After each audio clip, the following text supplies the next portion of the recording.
Om Om Gananam Tva Ganapatikum Havamahe Kavim Kavinamupamashravastamam Jeshtarajam Brahmanam Brahmanaspata Anashchanvannudipisida Sadhanam Om Shri Mahaganapataye Namaha Shruti Smruti Puranana Malayam Karunalayam Namami Bhagavad Pada Shankaram Loka Shankaram Sadashiva Samarabham Shankara Acharya Madhyamam Asmadacharya Padyanta Vande Shri Guru Parampara Om Shri Shankaracharya Swamine Namaha Sahana Bhavatu Sahanau Bhunaktu Sahavirjam Karavavahai Tejasvinavati Tamastu Ma Vidvishavahai Om Shanti Shanti Shanti Harihi Om Shri Guru Pyo Namaha Harihi Om.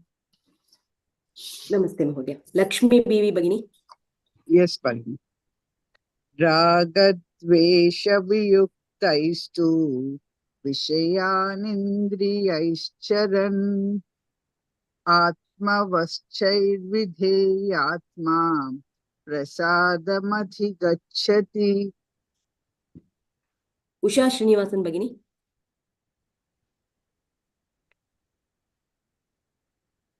Usha Srinivasan Bhagini.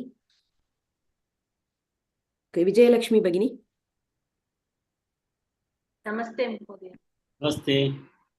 Prasade sarva dukkhanam hanirasyopajayate prasanna chetaso hyashu buddhir paryavadishtate.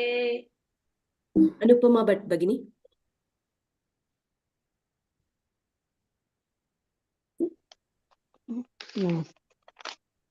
Nasti buddhirayuktasya na chayuktasya bhavana na cha bhavayatas shantihi ashantasya kutas sukham. Second na is na. Na chayuktasya bhavana. I heard it as na. Even the next one I heard it as it is chayuktasya bhavana na cha bhavayatas shanti. Na. It's a haswa. Okay. Again, I am chanting. Read the second line. Na cha bhavayatas shantihi ashantasya kutas sukham. Correct. Yeah. Hariharan Mahodaya. Harihi. Harihi. Indriyanam hi charadam yanmanonu vidiyate tadasya haradi pragyam vayurnamami vambasi. Once again, second line. Tadasya haradi pragyam vayurnamami vambasi. Vayurnava. Nava vimambasi. Vayurnava mivambasi. Okay. So we'll go to the new shloka for today. Sharada Rajan Bhagini. Yes, Namaste Mahodaya. Namaste. Tasmad yasya mahabaho. Tasmadasya mahabaho. Tasmadasya mahabaho. No, it is not tasmadasya. It is tasmad. Tasmad. It means therefore. Yasya means that particular person. Tasmad yasya. Tasmad yasya. Tasmadyasya mahabaho. Correct. Tasmadyasya mahabaho. Nigruhitani sarvashaha. Nigruhitani sarvashaha. Nigruhitani sarvashaha. Tasmad yasya mahabaho.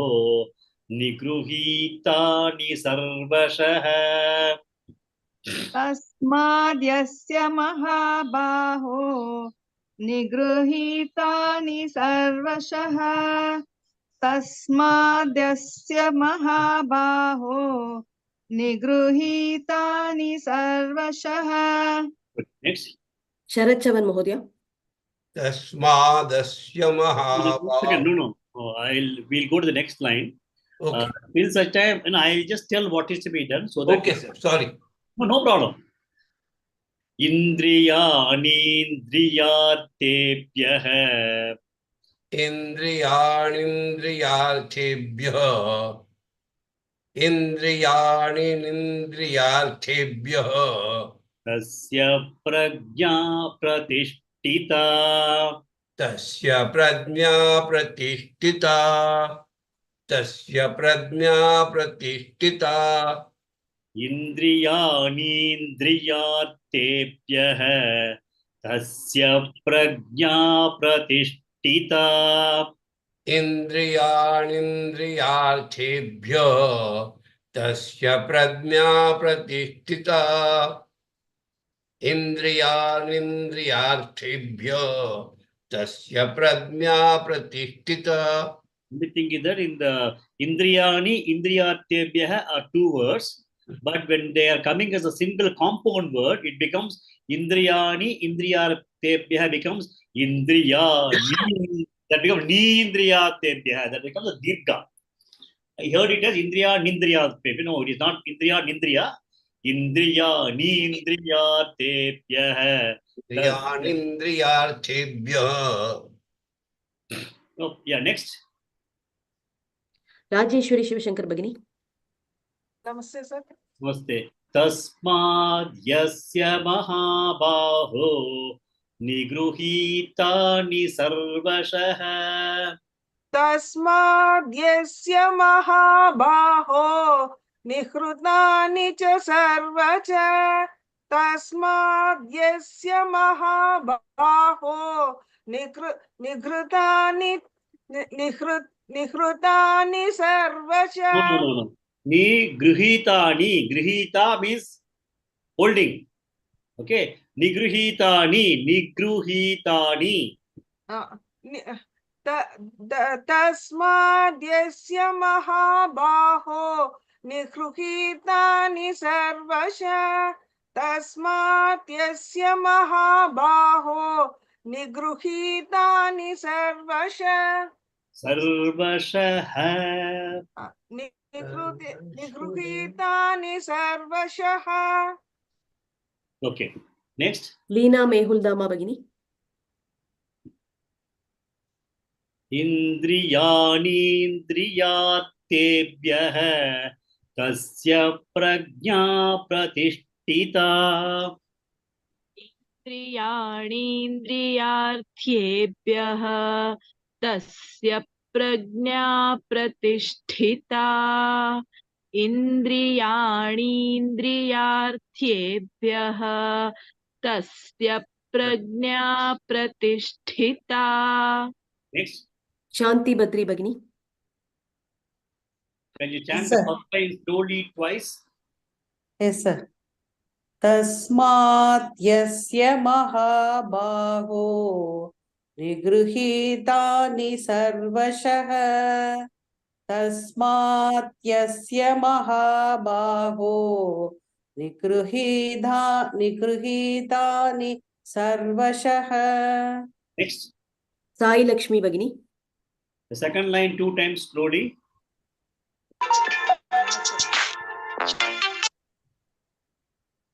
इन्द्रियार्थेभ्यः तस्य प्रज्ञा प्रतिष्ठिता इन्द्रियाणीन्द्रियार्थेभ्यः तस्य प्रज्ञा प्रतिष्ठिता. Good. Next. Krishna Pavani Bhagini. Both the lines together once slowly. Namaste, Mama. Namaste. Tasmadhyasya mahabaho nigruhitani sarvashaha indriyani indriyardebhyah tasya prajna pratishtita. You chant the first line. Tasmadhyasya mahabaho Okay, good. nigruhitani sarvashaha. Okay. Next. Sri Lakshmi HR Bhagini. Put the lines together once. Yes, sir. तस्मात् यस्य महाबाहो निगृहीतानि सर्वशः इन्द्रियाणीन्द्रियार्थेभ्यः तस्य प्रज्ञा प्रतिष्ठिता. Good. Next, one more person. Both the lines. Lalita Ramachandran Bhagini. Yes, ma'am. तस्माद्यस्य महाबाहो निगृहीतानि सर्वशः इन्द्रियाणीन्द्रियार्थेभ्यः तस्य प्रज्ञा प्रतिष्ठिता. Next. Usha Srinivasan Bhagini.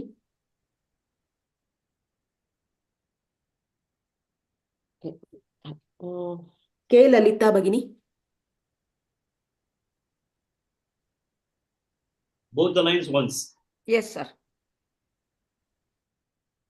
तस्माद्यस्य महाबाहो निगृह्यैतानि सर्वशः इन्द्रियाणीन्द्रियार्थेभ्यः तस्य प्रज्ञा प्रतिष्ठिता.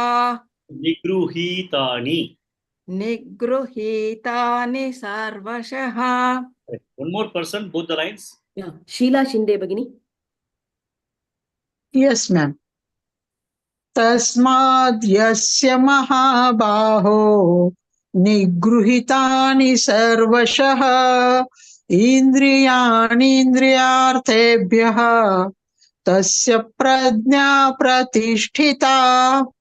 We will go to the meaning of the shloka. So, what is the discussion we are having now so far? We are talking about the lakshanas of which person?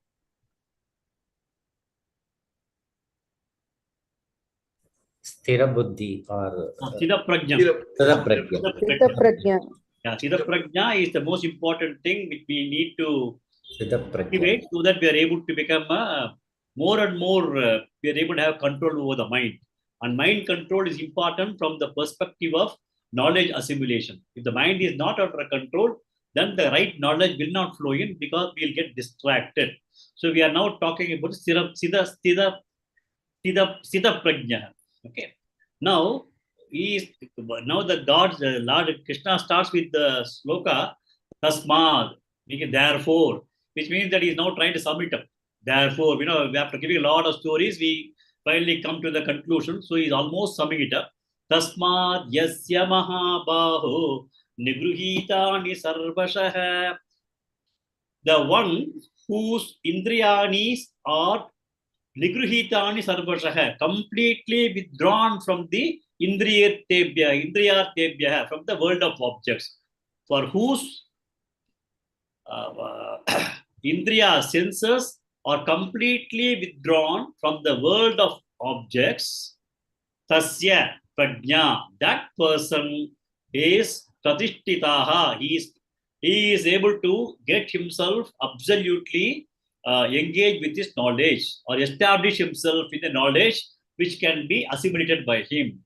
So he is now describing the person, that a person who is able to completely withdraw his indriyas from the indriya objects of indriyas, he is getting very well established in terms of the knowledge. Okay.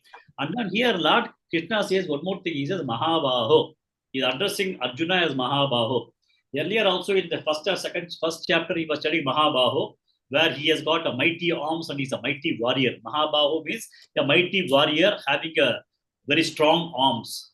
But now, earlier when he talked about mighty arms, Mahabaho was primarily, he says, you are a strong guy, you have to fight against your opponents. But now, he is specifically using the word Mahabaho to tell that you may be a mighty person physically, but what is now required is mentally you have to become strong. Physical fitness will go away, body falls, all the physical strength is all gone. If your mind is not going to be in a good control, this physical body being strong has got no value. So in order to make him know that Mahabaho means you may look physically great, but what I am now insisting is that you need to have a kind of mental capability, mental strength in terms of managing the senses of your body. Only those people who are able to completely withdraw themselves from the world, their senses to the world of objects, they are only able to establish themselves with this knowledge firmly. So that's what he's now telling him, that He has got to have a wonderful control over the mind.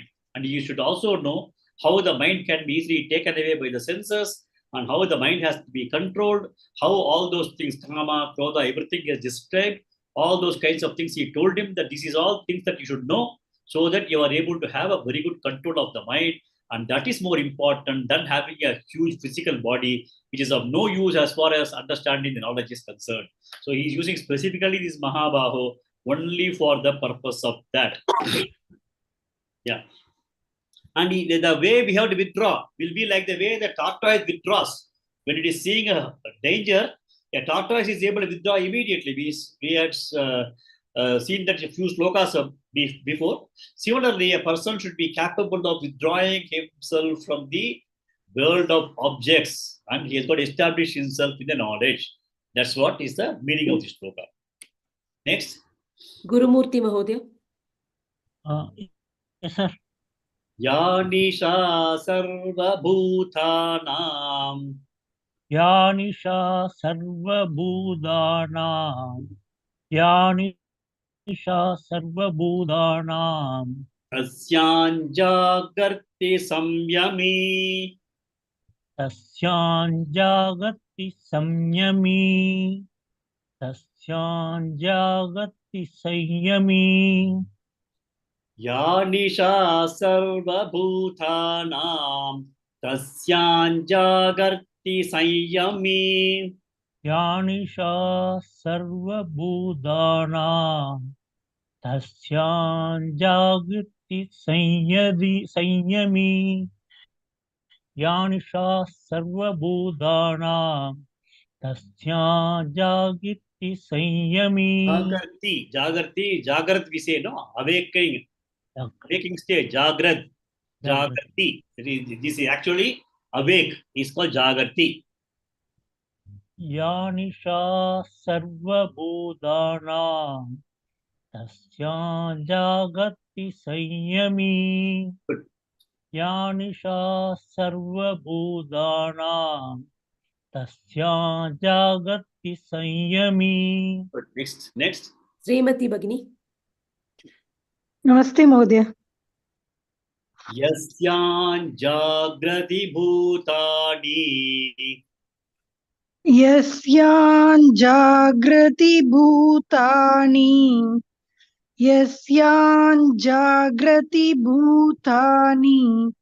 Sa nisha pashyato munehe. Sa nisha pashyato munehe. Sa nisha pashyato munehe. Yasyan jagrati bhutani. Sa nisha pashyato munehe. Yasyan jagrati bhutani. Sa nisha pashyato munehe. Yasyan jagrati bhutani. Sa nisha pashyato munehe. Thank you. Sharada Rajan Bhagini. Yes, Mahodaya. Yanisha sarva bhutanam. Tasyan jagrati samyami. Yanisha sarvabhutanam tasya jagarti samyami. Yanisha sarvabhutanam tasya jagarti samyami. Good. Next. Anupama Bhatt Bhagini. Yasyan jagrati bhutani. Sa nisha pashyato munehe. Yasyam jagrati bhutani. Sa nisha pashyato munehe. Yasyam jagrati bhutani. Sa nisha pashyato munehe. Good. Next. Leena Mehuldama Bhagini. Yanisha sarva bhutanam. Tasyan jagarti samyami. या निशा सर्वभूतानां तस्यां जागर्ति संयमी या निशा सर्वभूतानां तस्यां जागर्ति संयमी. Good. Next. Srilakshmi HR Bhagini. Yasya jagrati bhutani sa nisha pashyato munehe. यस्यां जाग्रति भूतानि सा निशा पश्यतो मुनेः यस्यां जाग्रति भूतानि सा निशा पश्यतो मुनेः. Good. Next. Lakshmi BV Bhagini. The first line slowly twice. Okay, sir. या निशा सर्वभूतानां तस्यां जागर्ति संयमी या निशा सर्वभूतानां तस्यां जागर्ति संयमी. Good. Next. Sharat Chavan Mahodaya. Second line twice slowly. यस्या जागृति भूतानि सा निशा पश्यतो मुनेः यस्या जागृति भूतानि सा निशा पश्यतो मुनेः. Good. Next. Shanti Badri Bhagini. Yes, sir. Both the lines slowly once. Yes. या निशा सर्वभूतानां तस्यां जागृति संयमी या निशा Only once. सर्व Each line only once. Both the lines together once. या निशा सर्वभूतानां तस्यां जागृति संयमी यस्यां जागृति भूतानि सा निशा पश्यतो मुने. The first line is Jagarti, second line is Jagrati. There is a small difference, subtle difference is there. First line you should say Jagarti, second line Jagrati. Jagrati, okay. Yeah, because Jagarti is singular, is awake. Jagrati is or awake. That is the only difference. It is a singular and plural, but it has got to be pronounced properly. Tasyam, you have to say Jagarti in the first case and Jagrati in the second case. Both are same. Is awake and are awake. That's the difference. Next. Vijay Lakshmi R Bhagini. The two lines slowly once. या निशा सर्वभूतानां तस्यां जागर्ति संयमी यस्यां जाग्रति भूतानि सा निशा पश्यतो मुनेः. Good. Next. Sheila Shinde Bhagini. Yes, ma'am. Yeah, both the lines once, slowly. या निशा सर्वभूतानां तस्यां जागृति संयमी यस्यां जागृति भूतानि सा निशा पश्यतो मुनेः. Next. Rajeshwari Shivashankar Bhagini. या निशा सर्वभूतानां तस्यां जागर्ति संयमी यस्यां जागृति भूतानि सा निशा पश्यतो मुनेः. One more person. Hariharan Mahodaya. Yeah, very good. Anyone. या निशा सर्वभूतानां तस्यां जागर्ति संयमी यस्यां जागृति भूतानि या सा निशा पश्यतो मुनेः. We will go to the meaning of this sloka. This sloka is slightly, it will be very contradictory end of the stuff. Yanisha sarva bhutanam. When all the living things, all the world of things is having night. Okay. That is for all the beings, that is night for the beings. Yanisha sarva bhutanam. Tasyam, at that time, it is going to be this person. Sanyami is the person who is able to have a absolute control of his body and mind, his mind and senses. Yama and Niyama are two things that is talked about in our Vedanta. Niyama is our responsibility from the social perspective. When I go to a temple, I may have to adhere to the temple norms. When I have to go to immigration in the US entrance, I need to have compliance to whatever they say. So niyamam means your compliance requirement. When you are going to be in the societal requirements is niyamam. Yamam means our own discipline. How do we have a control over ourselves? That is called yama. So yama and niyama are both required for a person to be responsible. One is niyama is from social perspective. You have got to comply with rules and regulations. When I go by the car, when they have the red light, I have to stop. When I have to visit a temple in Kerala as a male member, I may have to remove my clothes. That is the niyama. That is, I have to abide by the social requirement that warrants a behavior. And then yama means a personal discipline that I need to have. Sanyami means a very good control of the discipline. And here, in the sense, it is meant to be a yogi who has got a very good control over his mind and senses. Okay. So now what he says, Yanisha Sarva Bhutanam. When it is the night for all the living things, it is for all the beings, Tasyam, at that time, Jakarti Samyami. This yogi is fully awake. Okay, he says that when everybody is having night, this fellow is fully awake. Yasyam Jagrati Bhutani.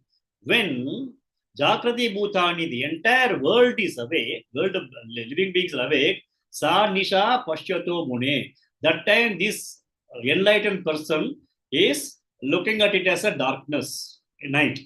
So when the world of living beings is looking at it as a darkness, this fellow is fully awake. And when the world of people is fully aware and then they are actively engaged, this fellow is in the night. That's the way he looks at. So it becomes a very contradictory thing, because the day and night are same for everybody. Why the God has given such kind of a statement? But now the most important thing is that the Nisha, the night that is being talked about, is not the physical day and night that we see. No, it is primarily, we have in our one of the Vedas, Upanishad comes as Asatoma Satgamaya Tamasoma Jyotirgamaya Mrityorma Amritam Gamaya. I think most of you will be aware of this thing. You would have heard this. Asatoma Satgamaya Tamasoma Jyotirgamaya Mrityorma Amritam Gamaya Om Shanti Shanti Shanti. In that Asatoma Satgamaya, that is, we are praying that please lead me from Asat to Sat. Asatoma Sat. From Asatom, Asat, take me to Sat. That is, everything in the world is Asat. We have understood Asat very, very clearly in the initial portion of this chapter.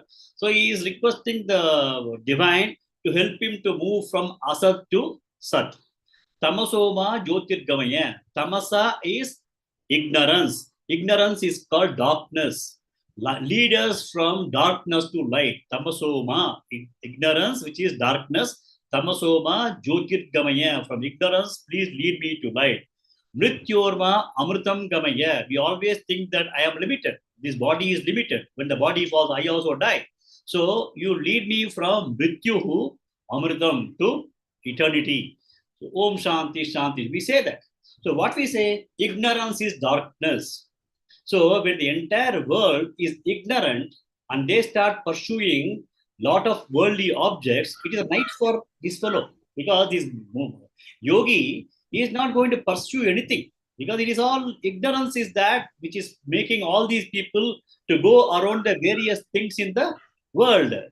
Okay, so which means that when they are all pursuing external things, this guy does not pursue, which means he is totally in the dark. In the darkness, physically we cannot pursue anything. If you look at that way, the darkness, I cannot, in the absence of light, activities have to come down. So what he is telling is that the world is entirely running around. This person is not running around for that, which means that it is a kind of darkness for him, because he is not pursuing the world of objects. But when everybody is pursuing things, it is darkness. When everybody is not pursuing things, these ignorant people are not pursuing the inner self. Okay. So they are pursuing a lot of other things because they are ignorant. So they are in darkness, but this guy is fully aware. So for him, they are in darkness, they are in night, and he is already awakened. He is a Jagrati Samyami. I hope you are able to understand this, right?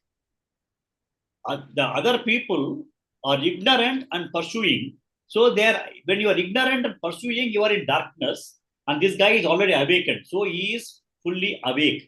So when they are in the night, Nisha Sarva Bhutanam, this guy is fully awake because what they are pursuing is innocence and ignorance. They don't know. Ignorance is darkness. So in the darkness, this particular person is fully awake.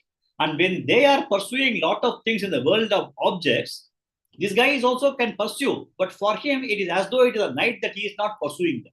So that time it is a night for him. So it's a kind of a very beautifully worded. You may have to just think about it to understand this. It is when it is darkness for the people who are not still having the knowledge. For those who have got avidya, it is darkness. For this fellow is already vidya, that is brightness.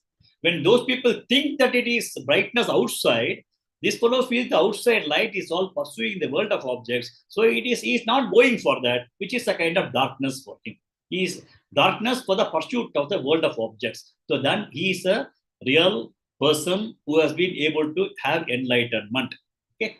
So that is the meaning of this shloka. Yanisha sarva bhutana tasyam jagrati samyami yasyam jagrati bhutani sanisha pashyato munehe. So this is slightly confusing statement that has been made. I have tried to explain the way it is to my thing. If you have further doubts, we'll discuss it at the end of this class. Next.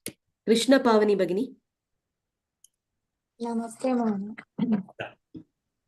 Sorry, 1 second.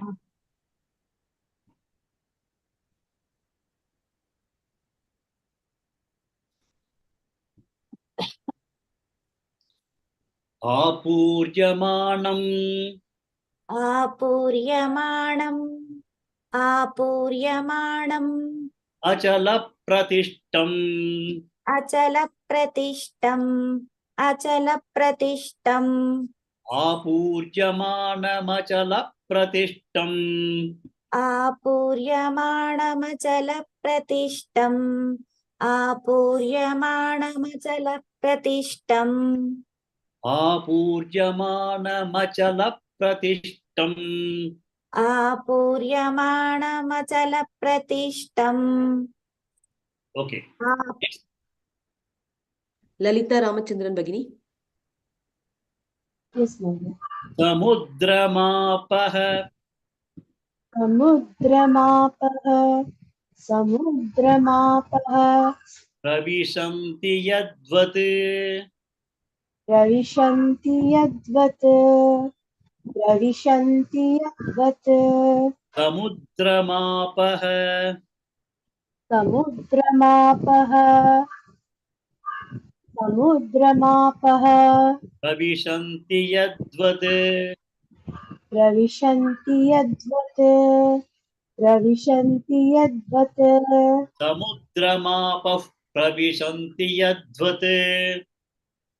samudramapah pravishanti yadvat samudramapah pravishanti yadvat Next.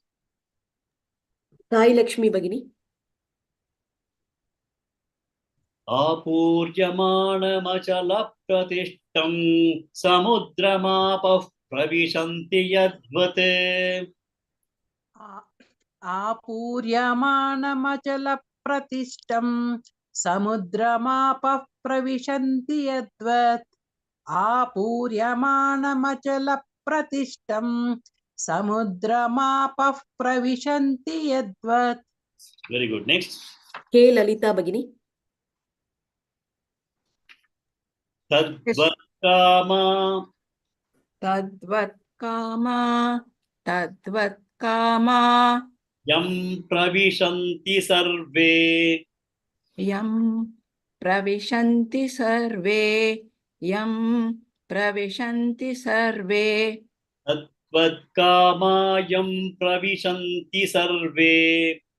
tadvat kama yam pravishanti sarve यं प्रविशन्ति सर्वे। Next. श्रीमती भगिनी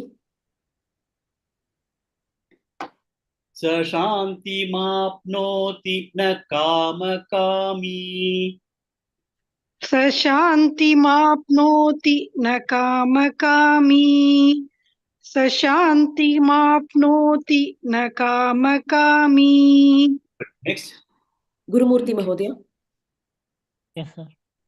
तद्वत्कामायं प्रविशन्ति सर्वे स शान्तिमाप्नोति न कामकामी तत्त्वत्कामायं प्रविशन्ति सर्वे स शान्तिमाप्नोति न कामकामी।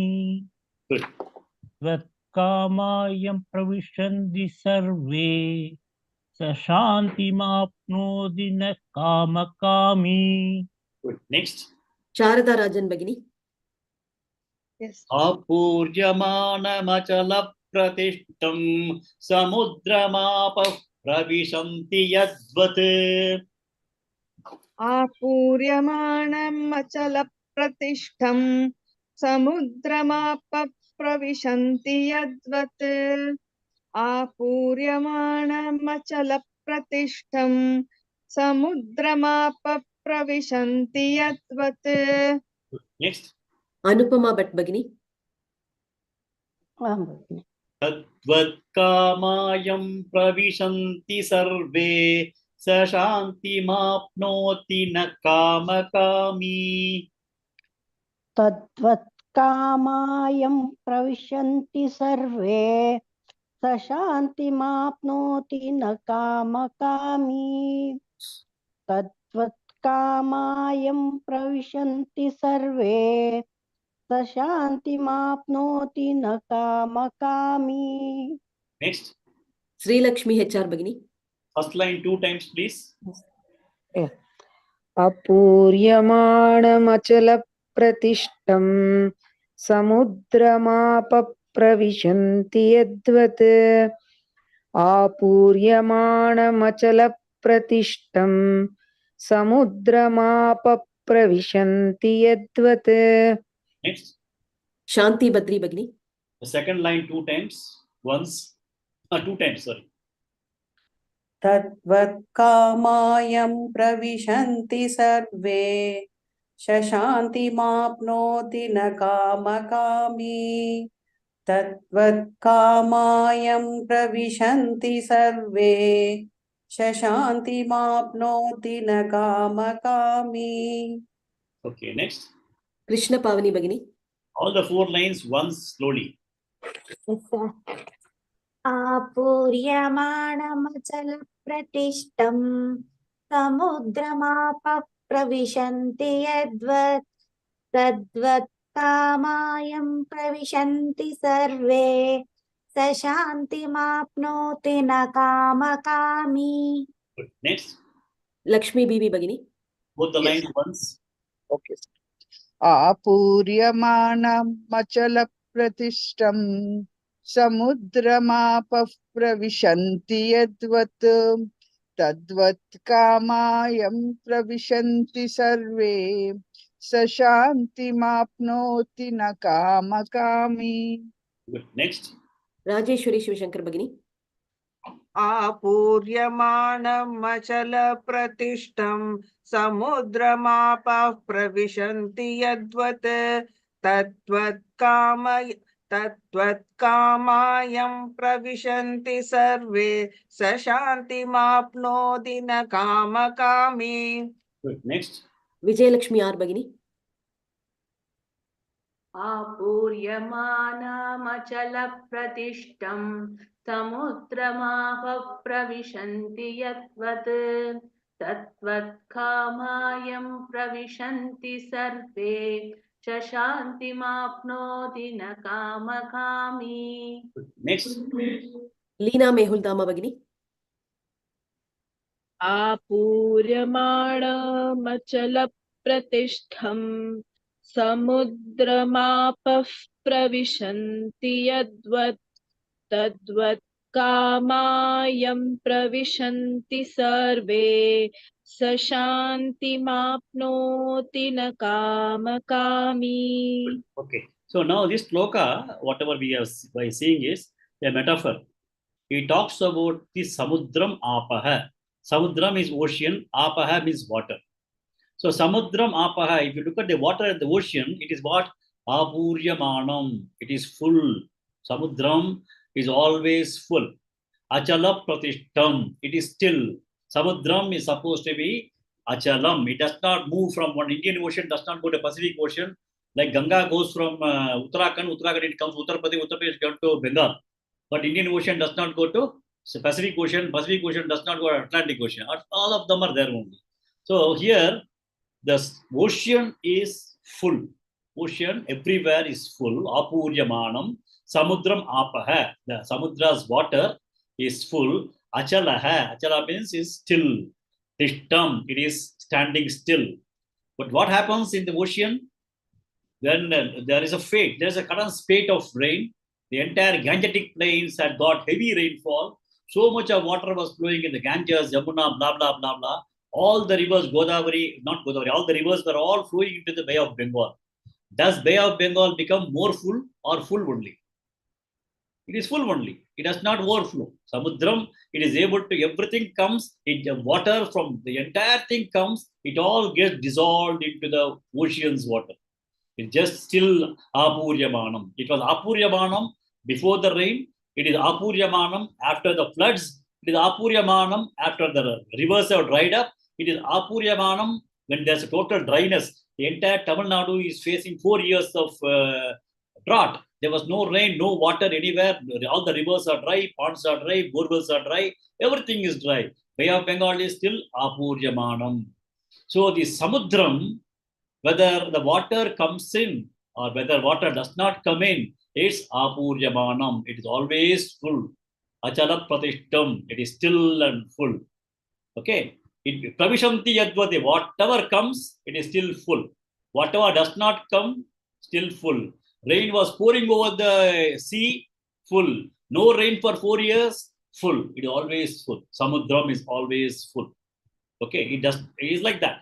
So if you look at the ocean, it's always full. So the water coming in and water going out, water not coming in, does not impact the fullness of the ocean. Okay. Tadvate, similarly, a person who has already become a kind of Sthita Prajna, Kamayam Pravishanti, there is desire, the world of objects can enter into him, survey from all the sides, but still he is already full. Only when you are, supposing you are eating the Rasagulla, and if you feel that you still have a space, you are not full, you want to eat one more. And if you still feel I got some more space, you may have some fruit salad also. So you feel you are not full. But when you feel you are full, you cannot take it. So this person is already full with happiness himself. He has no desires. He has no wants. So everything flows into him. Kama, world of objects will be, he is interacting with world of objects like Ramana Maharishi or Paramacharya. Things all come to him, but it does not create any kind of need for him to take it, or it does not create any kind of longing for him because he is completely full. He has got no desires. The Siddha Prajna has got Atmanye Atmana Tushtaha. He has got happiness within himself.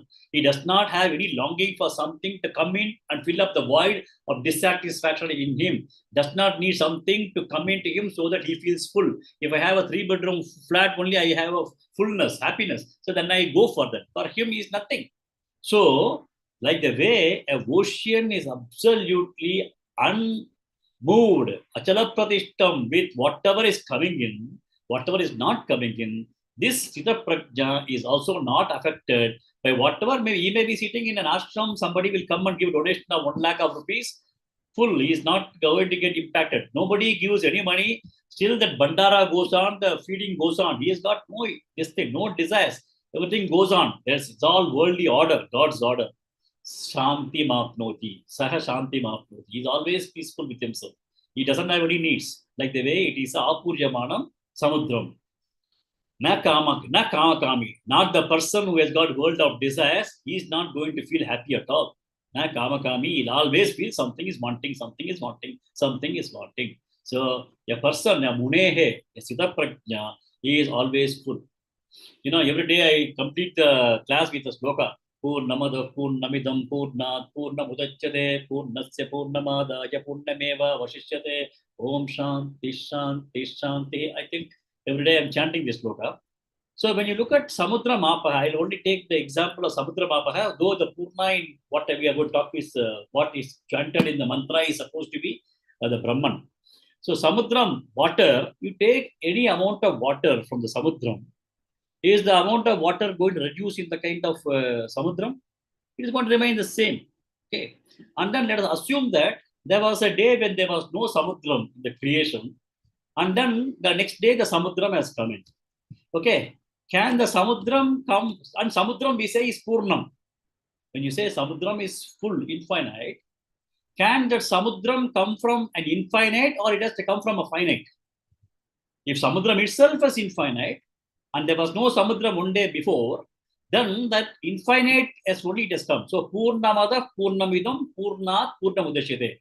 That is Purnam, that Brahman is Purnam, the Atma is also Purnam, Purnamada Purnamidam Purnat Purnamudashyate. From that Purnam, Purnat, that infinite, this infinite has come. Udachyate. Udachya means it has come up. So Purnamada Purnamidam Purnat Udachyate. Purnasya Purnamada. Yeah. Supposing if I have Purna, that the ocean is full. From there I take lot of water, infinite amount of water I am pumping for some requirement. Okay. So I am going to take infinite amount of water I am taking from the ocean. Okay. So Purnasya Purnamada. Yeah. From the Purna of the ocean, I am taking infinite amount, Purna of water. Still, ocean remains. Purnam Vashishyade. Purnasya Purnamadaya. Purnam eva Vashishyade. Still that remains as Purnam. So that is what is the way we say Brahman. Brahman is infinite. Purnamadaha, Purnam idam, Purnat, Purnam udachyade. This Purna has come from that Purna. And when you remove Purna from Purna, also Purna only will remain. That infinity only will remain. That infinity is a Brahman. That is the meaning of the shloka, which I try to tell in a very, very small way. But this is almost identical to that Apuryamana Vajana Pradishtam. If when your things are full, nothing is going to make it full or nothing is going to make it empty. So that means Siddha Prajna's infinite bliss cannot be reduced also. He may give bliss to you. You go, he is fully blissful. You go, he is going to give a lot of bliss to all of you. But still his bliss will remain Purnam. You will also get bliss. Everybody gets bliss. Everybody is getting happy when they meet a Siddha Prajna. But his bliss still remains the Purna. Purnasya Purnam Adaya Purnam Eva Vashishyate. Om Shanti Shanti Shanti. So this person is like a Purna, satisfied with himself. Atmanyev Atmana Tushtaha Siddha Prajnasya. So he is full. He has got no desire, no need for anything to come to him to make him happy. He has got his own Sachidananda Atma in which he resides. He is able to dwell upon. He is engaged with. That is the meaning of this shloka. That he is telling about what is the nature of a Sthita Prajna at the end of it. He has got absolutely no desires and he is happy with himself. Like the way a Samudram is very, very full and it is Achala Pradishtam and even everything. Pravishanti Satpade. Lot of waters may flow in, but still it does not create any kind of fluctuations in it. Lot of things may come, but Samudram is not at all going to get worried. It is just going to accept everything that comes in will get dissolved into it, will get merged into it. That is the meaning. So even in the Kamakami, if he is going to be a Siddha Prajna, any world of objects coming in, all will get dissolved into him. That's it. He is not going to create any kind of disturbances in him or desire in him or wants in him. Nothing is going to be created. So that is the ultimate status of a Sthita Prajna. Okay, we'll go to the next shloka. Lalita Ramachandran Bhagini. Yes, Mahodaya. Vihaya kaman yas sarvan. Vihaya kaman yes sarvan. Vihaya kaman yes sarvan. Umamscharati nispruhaha. Umamscharati nispruhaha. Umamscharati nispruhaha. Vihaya kaman yas sarvan. पुमांश्चरति निःस्पृहः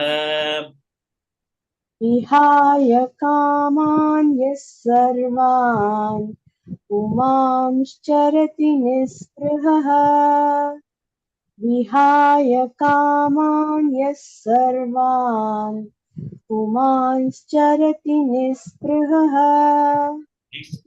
शरच्चवन् महोदय निर्ममो निरहङ्कारः निर्ममो निरङ्कारः निर्ममो निरहङ्कारः शान्तिमधिगच्छति स शान्तिमधिगच्छति निर्ममो निरहङ्कारः स शान्तिमम अधिगच्छति Once again, निर्ममो निरहङ्कारः स शान्तिमम अधिगच्छति sa for that person shantim, peace, adhigachati, he gets immediately. Sa shantim adhigachati. शान्तिमधिगच्छति Or he gains, yeah. Next. Sheela Shinde भगिनी विहाय कामान्यः सर्वान् पुमांश्चरति निःस्पृहः हरिहरन् महोदय हरिहरन् महोदय विहाय कामान्यः सर्वान् पुमांश्चरति निःस्पृहः विहाय कामान् यः सर्वान् पुंसांश्चरति निःस्पृहः विहाय कामान् यः सर्वान् पुंसांश्चरति निःस्पृहः. Good. Next. के ललिता भगिनी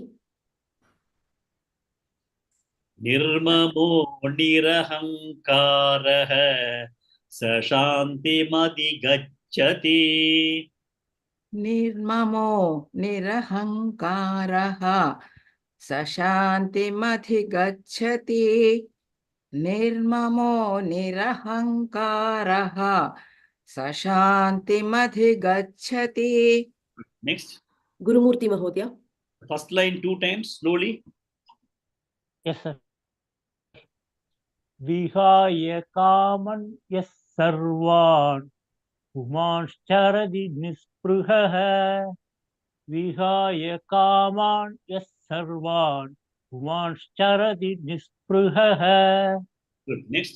साई लक्ष्मी भगिनी Second line 2 times. निर्ममो निरहङ्कारः स शान्तिमधिगच्छति निर्ममो निरहङ्कारः स शान्तिमधिगच्छति. Good. Next. श्रीमती भगिनी Both the lines slowly once. यस् महोदय विहाय कामान् यः सर्वान् पुमांश्चरति निःस्पृहः निर्ममो निरहङ्कारः स शान्तिमधिगच्छति. Good. Next. शीला शिंदे भगिनी यस् मैम विहाय कामान् यः सर्वान् पुमांश्चरति निःस्पृहः निर्ममो निरहङ्कारः स शान्तिमधिगच्छति. Good. Next. शांति बद्री भगिनी विहाय कामान् यः सर्वान् पुमांश्चरति निःस्पृहः निर्ममो निरहङ्कारः स शान्तिमधिगच्छति. शारदा राजन भगिनी यस् विहाय कामान् यः सर्वान् पुमांश्चरति निःस्पृहः निर्ममो निरहङ्कारः स शान्तिमधिगच्छति. Good. Next. लीना मेहुल दामा भगिनी विहाय कामान् यः सर्वान् पुमांश्चरति निःस्पृहः निर्ममो निरहङ्कारः स शान्तिमधिगच्छति. Next, one more person. Sri Lakshmi HR Bagini. विहाय कामान्यः सर्वान् पुमांश्चरति निःस्पृहः निर्ममो निरहङ्कारः स शान्तिमधिगच्छति. Good. Okay. One more person, then we'll go to the meaning.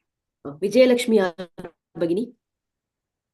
विहाय कामान् यः सर्वान् पुमां चरति निःस्पृहः निर्ममो निरहङ्कारः स शान्तिमधिगच्छति.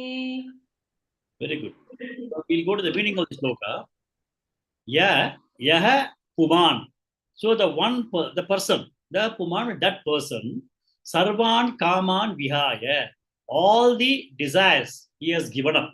He has been able to, all the binding desires, etc., he has been able to give up. Okay. Nispruhaha. He does not even have longing for them. So that particular, yes, Yaha Puman, that person who has Sarvan Kaman Vihaya, who has already given up the desires for various things, and Nispruhaha, and also does not have any more longing. Charati, that means he is able to be interacting with the world, and he is also having, that person is Nirmamaha. He does not have Mamakaram. Mamakaram means is what? My. Mama Putran, Mama Griham, Mama Vahanam, Mama property, Mama, we say, my house, my this thing, my, we say, no. That's called Mamakara. Mamakara means we say that I have this. That is, you always have a kind of pride in telling my. So this guy does not have that minus. Okay. We always hold on to things like objects, like a small child. When it is just a small, a toy is there, you go and touch it. The child will say, "No, don't touch it. It is my toy. Don't touch it." So the child is fair enough. It's a very young child. It's very possessive of that. But now, even at the age of 60, 70, we have the same kind of thing. It is my house. I will not give it to my so-and-so person. It is my car. I will not give it to you for driving. It is my this thing. Why did you take my pen? Why did you take my phone? No. We have this tendency, my, the possessiveness. The child was having only a toy minus, but we are all thinking that we are all grown-up adults, but we still continue to have the minus. When you have the minus, possessiveness, when you have, you will not be able to come out and become a Sita Prajna. So, Nirmamaha, come out of Nirmamaha. When do you come out of Nirmamaha? When you say my, you feel that when that object is not available for you, you do not have fullness. You lose something. When you have nothing to lose, Mamakaram is not there, right? Apuryamanam, there's no Mamakaram. Because you are already full. There's nothing that you can lose. You are full. So then we have to come out of Mamakara, that is mine. Mine is one thing that we have to address. The other thing, Nira Hankara. Ahankara is what? Ego. Ego is I. I am. We always say that I am because you feel that with respect to you, I am this. We always want to show off that you are this, I am this. You are a B.Tech, I am M.Tech. You are a manager, I am a general manager. I am ego. So he says that again, ego, why does it come to you? Because you do not feel full. Okay. But this particular person who has given up the desires, who does not have any longings, does not have any nirmamaha, he does not have mamakara, doesn't have ahankara, Sashanti Madhigachati. He is able to be in peace with himself. He is very happy with himself. He is Purna. Atma is Purna. Brahman is Purna. Brahman is Purna. Purnamada, Purnamidam. But only thing is that we feel that we are not Purna. We are not looking for Purna within ourselves. We are looking for Purna everywhere. And then we are trying to get ourselves running in the samsara. Day in and day out, we feel that there is something to be satisfied for me. We continue to run and we do not start looking inside us, which is Purna. But this particular person, Vihaya Kama Yasarvan, Pumam Charvispruha, Nirmamaha, Nirahankaraha, Sashanti Mapnoti. He is able to get peace. So this is a Sthira Prajna. He is happy with himself. Atmanye Vatmana Tuttaha, Sthira Prajnasya Duchyate. Okay. So he is now concluding that You need to, Mahabaho, you may be a mighty warrior. We have to start having a mental capability. You have to have understand yourself. That is what he's telling, because the purpose of human birth is to know ourselves. What is our real nature, inner nature, not the sensual pleasure which we are being driven. That is the external thing. But actual real nature is Aham Brahmasmi, Tattvam Asi. So all those things we have to understand, and that is the purpose why we have taken this birth. That is what Lord is telling. And secondly, it is again important that understanding oneself is to be done when we are in this body. Tomorrow, you cannot think that I'll be able to get one more birth. I may be going to heaven because I have been very generous in gifting all my relatives and people. I am a good person. I don't tell lie, etc. So I'll get heaven. Then I'll be able to go to Vishnu Padam. Nothing like that. You have to become a Jivan Mukti in this time itself, in this life itself. You cannot think heaven is not known to anybody. Nobody knows where heaven is. Nobody has gone to heaven and say, I went to America and came back. I went to heaven and come back. Nobody has told that. So don't think that you're going to have a heaven and plan for the future. And you have to now start understanding yourself and become Sthita Prajna and get yourself the knowledge which is going to only start giving a Jivan Mukti, and you can move forward. So you have got to be doing that right in the life itself. Now, we are coming to last shloka of this chapter. I want to complete this chapter today. Okay. Now, next. Lakshmi Bibi Bagini. Yes, Bhagini. Yesha Brahmi Sthiti Partha. Esha Brahmi Sthiti Partha. Esha Brahmi Sthiti Partha. Nainam Prapya Vimuhyati. Nainam Prapya Vimuhyati. Nainam Prapya Vimuhyati. Yesha Brahmi Sthiti Partha. Nainam Prapya Vimuhyati. Esha Brahmi Sthiti Partha. Nainam Prapya Vimuhyati. Esha Brahmi Sthiti Partha. Nainam Prapya Vimuhyati. Okay, good. Next. Srimati Bagini. Yes, Mother. Hitva syam antakalepi. Stitva syamantakaalepi. Stitva syamantakaalepi. Brahma nirvana mruchati. Brahma nirvana mruchati. Brahma nirvana mruchati. Hitva syam antakalepi. Brahma nirvana mruchati. Stitva syamantakaalepi. Brahma nirvana mruchati. Stitva syamantakaalepi.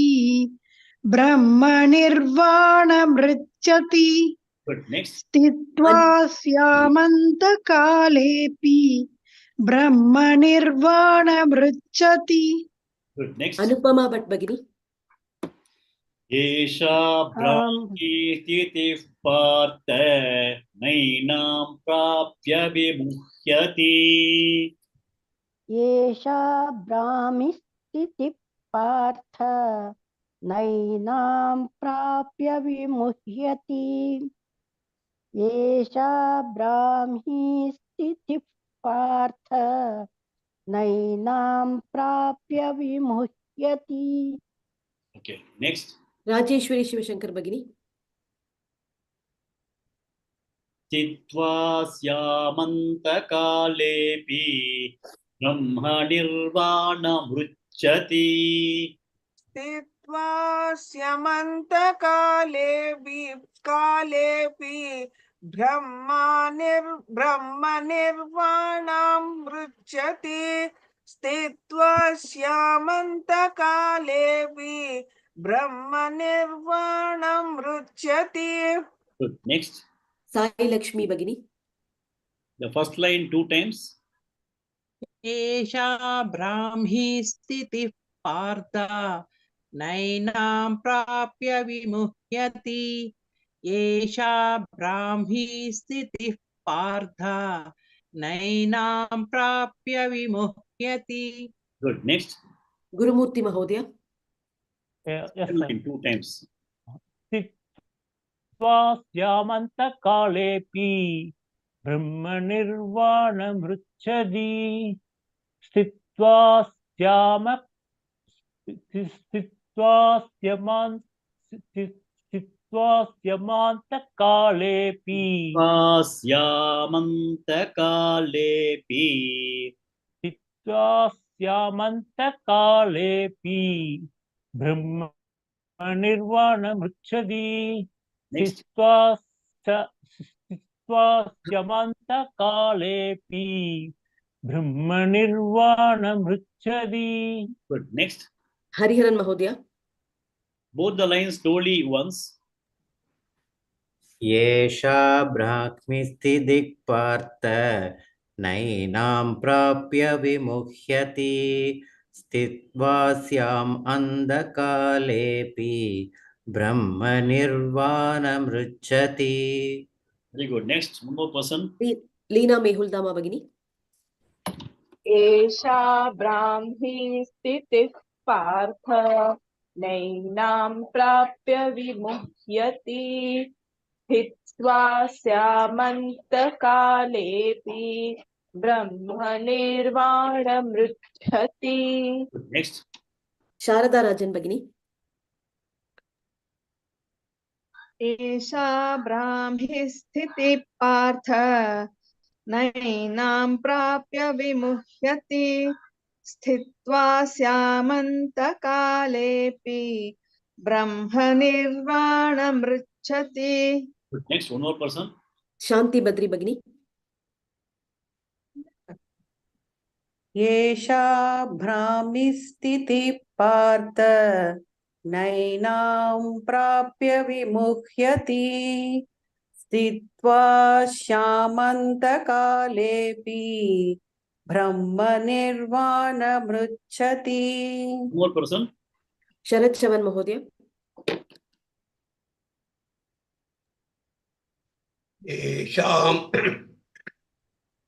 येषां ब्राह्मी स्थितिः प्रार्थः नैनां प्राप्य विमुह्यति. स्थित्वा स्यमन्तकालेऽपि ब्रह्मनिर्वाणमृच्छति. I'll come with this thing. Give the meaning of this shloka pretty fast. Tomorrow I'll explain it further also. So, Esha Brahmi, we found that this particular person, Sashanti Madi Gacchati, he was already a person who was in the state of prajna. He is Esha Brahmi Sthitihi. This person is in the Brahmi Sthiti, Brahmanishta. He is already in the Brahmanishta. Naina na yenam prapya vimukhyati. He does not have any more delusion for getting something. Mukhyati is delusion, moha. He doesn't have any more moha for getting anything. Prapya na yenam prapya na vimukhyati. There's nothing that he is going to desire for himself. And then he is always going to be Brahmanishta in this Jivan Mukta. Chitvasya, just remaining in this Brahmanishta, Antakalepi, he may even die. Antakalam, he has got, at the end of the day, body has to fall. Then the body falls, Brahma Nirvana Mruchati. He reaches Brahmanishta and then reaches liberation. So, Desha Brahmi Sthitihi Partha Yenam Prapya Vimuhyati Chitpasyam Antakalepi Brahma Nirvana Mruchati. He is already a Jivan Mukta. He is already established into the Brahmanishta. In the Brahmanishta itself, he loses this body. Though he loses his body, he has got a liberation. Brahma Nirvanam Ruchati, he gains liberation. That is what is the Shloka ending up with. This is the second chapter that we have completed. Before I conclude the class, I have only one request. Tomorrow, we are starting at 2:15, right? So from 2:15 onwards, let us have a kind of open discussion for some time. it may be 15 minutes, 20 minutes, depending upon the amount of time you all want to have. I would like to hear from all of you as to what are the takeaways that you got from this particular chapter. We have studied this chapter. Each one come out with your own thought process. What are things that we have learned? What is all this thing? It's a very free discussion that we'll have in terms of what is that we have learned. What are the takeaways from chapter 2 of Bhagavad Gita, which we have done a reasonably elaborate study so far. So I thought if some of you can participate and discuss, it will become much more clearer in terms of how we have understood the second chapter, and that will lay the foundation for us to go to the third chapter. Is that okay with everybody? Yes, sir. Okay. Okay, And then accordingly, you can decide when you have to start recording tomorrow. Okay, Mahodaya. Okay, so we'll just, like the way we did the summary discussion of the first chapter, we'll also have a summary discussion.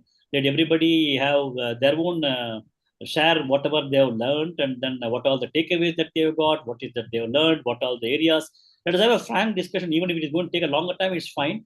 But I thought let us have a wonderful understanding and have a proper closure of understanding the second chapter by tomorrow. And then we proceed to the third chapter. Okay. So one of you can come on to this chanting of the final shloka. Om Tat Saditi. Who is coming? Sai Lakshmi Bagini. Om Tat Saditi. Om Tat Saditi. Om Tat Saditi. Shrimad Bhagavad Gita Su. Shrimad Bhagavad Gita Su. Shrimad Bhagavad Gita Su. Upanishatsu. Upanishatsu. Upanishatsu. Brahma Vidyayam. Brahma Vidyayam. Brahma Vidyayam. Yoga Shastre.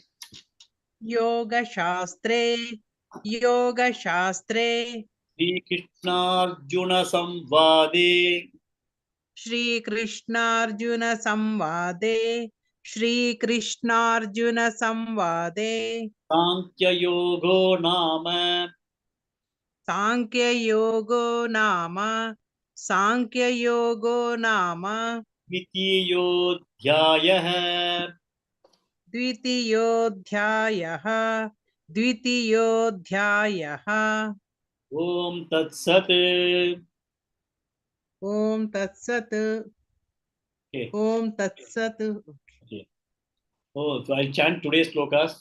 Tasmad yasya mahabaho nigruhitani sarvashah indriyani indriyatebhyah tasya prajna pratishtita yanisha sarvabhutanam tasya jagarti sanyami yasyan jagrati bhutani सा निशा पश्यतो मुनेः आपूर्यमानमचलप्रतिष्ठं समुद्रमापः प्रविशन्ति यद्वत् तद्वत् कामायं प्रविशन्ति सर्वे स शान्तिमाप्नोति न कामकामी विहाय कामान्यः सर्वान् पुमांश्चरति निःस्पृहः निर्ममो निरहङ्कारः स शान्तिमधिगच्छति एषा